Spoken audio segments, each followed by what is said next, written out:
The moment I saw her hand hover over my glass, my life split into two versions. In one, I laughed, toasted my retirement, and trusted the woman I'd built everything with. In the other, I survived. My name is Daniel Mercer. I'm 58 years old. And 3 hours earlier, I had sold my cybersecurity firm for $47 million. The house was glowing that night. Glass walls overlooking the lake, investors laughing, champagne flutes clinking. My wife, Evelyn, moved through the room like she owned the future. Maybe she thought she did. Her father stood beside the bar, already red-faced from celebration. He'd never believed in me. Said tech founders were gamblers in suits.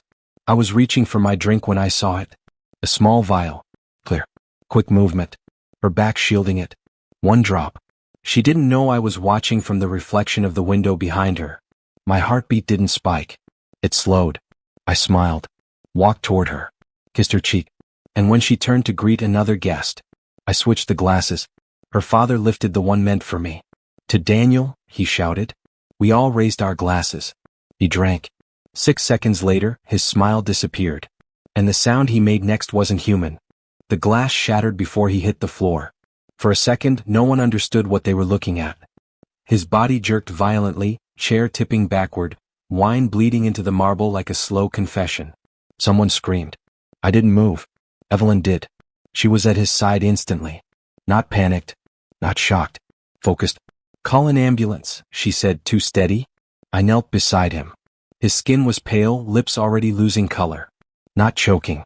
Not seizing randomly. This was systemic. Controlled. I looked at Evelyn. And for the first time in 25 years, I didn't recognize her face. She checked his pulse. Then looked at me. You switched the glasses. Not a question. A statement. Time slowed. She leaned closer, voice low enough only I could hear. That wasn't for you. The ambulance sirens pierced the distance. Guests backed away. Investors whispered. My $47 million celebration was turning into a crime scene. I stood slowly. Then who was it for? I asked. She held my gaze. For him. Paramedics rushed in. Oxygen mask. For urgency. As they wheeled her father out, his eyes locked onto mine. Not fear. Not anger. Recognition. Like he knew something I didn't. Evelyn didn't cry. She didn't tremble. She just watched him leave. Then she turned to me and said something that changed everything. You've just made a very expensive mistake. The guests were ushered out within minutes. My head of security locked the gates. Investors left in tight-lipped clusters. The lake outside was still. Inside, my living room smelled like spilled wine and panic. Evelyn stood near the fireplace, arms folded, watching me the way a chess player watches someone who just touched the wrong piece. You think I tried to poison you? She said calmly. You put something in my glass. And you switched it. Yes. She exhaled slowly like I disappointed her. My father has a severe reaction to beta blockers, she said. They destabilize his heart rhythm. He knows that. His doctors know that. Pause. I know that. I felt something cold move through my spine. That wasn't poison, she continued. It was a microdose sedative. For you. For me? I asked. She stepped closer. You haven't slept in 3 days. You were going to stand up there and say something reckless during the toast. Something about restructuring. Something that would tank confidence. My jaw tightened. I was going to announce changes to the board. Exactly. The room went quiet. Her father hated the deal structure. He'd argued against selling majority control. He wanted influence. Control. You think I drugged you to protect you? I said. No, she replied softly. To protect the deal. Sirens faded in the distance. My phone buzzed. Unknown number. I answered. A calm male voice spoke. Mr. Mercer, this is Thomas Keene from Blackridge Capital. We need to discuss what just happened tonight, and why your father-in-law was never supposed to drink from that glass. I stepped away from Evelyn before answering. Explain, I said into the phone. Thomas Keene didn't hesitate. Your father-in-law has been attempting to block final transfer authorization through secondary influence channels. He met with 2 minority stakeholders last week. I looked at Evelyn. She wasn't surprised. He was planning to challenge the payout structure tomorrow morning, Keene continued. Delay tactics. Possibly regulatory noise. And the drink? I asked. A precaution. Not lethal. A mild sedative to prevent improvisation. Improvisation. That's what they were calling it. You knew? I asked Evelyn after hanging up. She didn't deny it. He would have sabotaged everything, she said. You think this deal closes without stability tonight? My company, I said quietly. Our future, she corrected. I studied her face. Calculated. Strategic. Controlled. You drugged your own father. She tilted her head. He agreed. Silence. That was the first crack. He what? He's been unstable since the cardiology diagnosis. The deal stress made it worse. We needed him calm tonight. My mind replayed the collapse. The timing. The 6 seconds. Beta blockers, I said slowly. Her expression shifted just slightly. You didn't know about that interaction, did you? No, she hadn't. The sedative combined with his existing medication.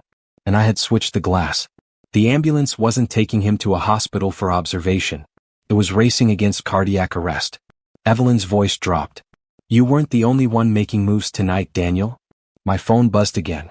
Message from Keen. Board emergency vote scheduled. Without your father-in-law. I suddenly understood. This wasn't about celebration. It was about control. And I had just destabilized the wrong side. The hospital called at 1:12 a.m. Critical but stable. That was the phrase they used. Not dead. Not safe. Balanced somewhere between consequence and recovery. Evelyn didn't cry when she heard. She didn't collapse. She simply nodded once as if a contingency had activated. I need to make a call, she said. Keen? I asked. She didn't answer. I went upstairs instead. My office still smelled like cedar and ambition. $47 million wired in tranches. Majority control transferred. Minority oversight retained. On paper I had won. But something wasn't aligning. Why sedate him tonight? Why risk it at all? I pulled up the sale documents again. Page 214. Clause 9.3. Deferred voting authority in case of medical incapacitation of advisory shareholder. Advisory shareholder. Her father.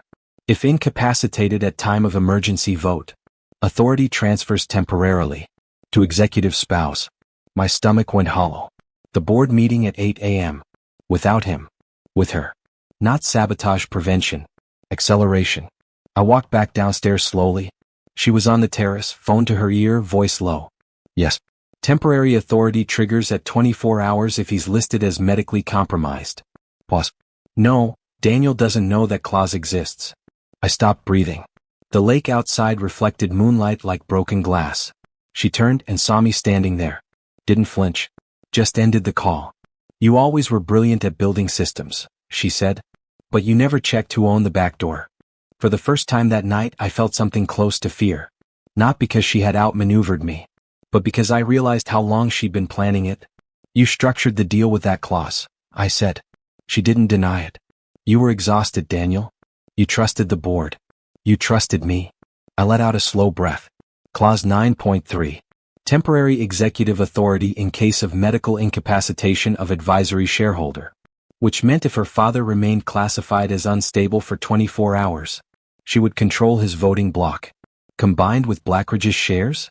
She could override me. She stepped closer. This isn't about hurting you, she said. It's about securing influence before you dismantle everything we built. I built it, I replied quietly. Her jaw tightened. We built the life that made it possible. There it was. Not greed. Not hatred. Control. The ambulance report buzzed onto her phone. Condition worsening. Cardiac rhythm unstable. She stared at the screen for a fraction too long. That wasn't part of her calculation.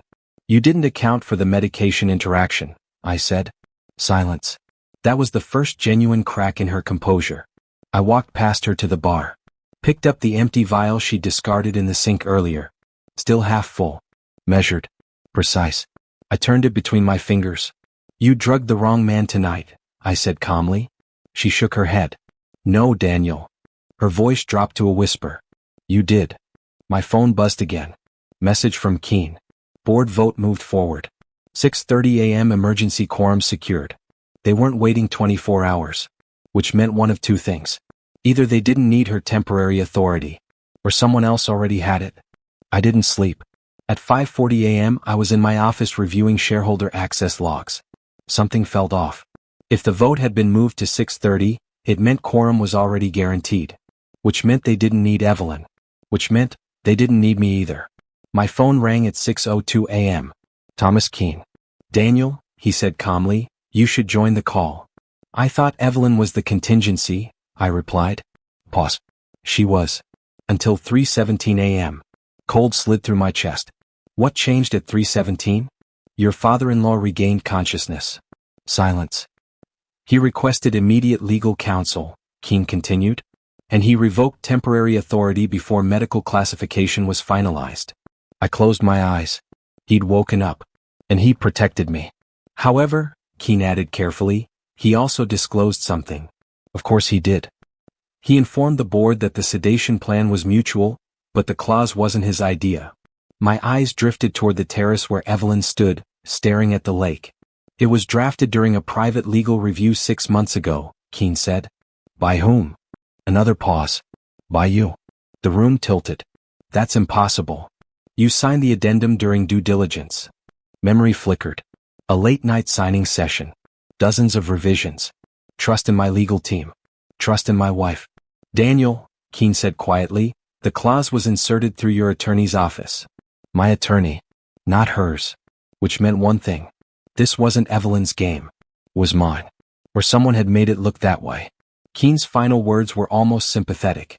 The board wants clarity before they vote. I hung up slowly. Evelyn turned toward me. For the first time that night.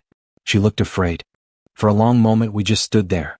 Two people who had built an empire together, now trying to calculate which one of us had been holding the knife. You didn't draft that clause, Evelyn said quietly. No. And I didn't either. The fear in her voice wasn't performance. It was recognition. Which meant the only person left. My attorney. Grant Holloway. He had handled every major negotiation. He'd pushed for late-night revisions. He'd insisted on protective language. I had trusted him for 12 years. At 6:28 a.m. I joined the board call. Grant was already there. Composed. Daniel, he began smoothly, given the instability last night, the board believes interim leadership restructuring is necessary. Using clause 9.3? I asked. A slight pause. Yes. I leaned back in my chair. Grant, read the final line of the addendum. Silence on the call. Papers shifting. Then his voice changed. That clause activates only if the advisory shareholder is medically incapacitated and executive majority confidence drops below 60%. And has it? I asked. Another pause. No. Because overnight I had called 3 minority investors myself. While Evelyn thought I was upstairs spiraling. I sold the company, I said evenly, not my awareness. The board vote collapsed. Grant resigned within the week. My father-in-law survived. He confessed Grant had approached him months ago with protective restructuring. Evelyn and I didn't divorce. But we rewrote everything. Not contracts. Trust. $47 million bought me freedom. That night bought me clarity. And I learned something no exit strategy teaches you.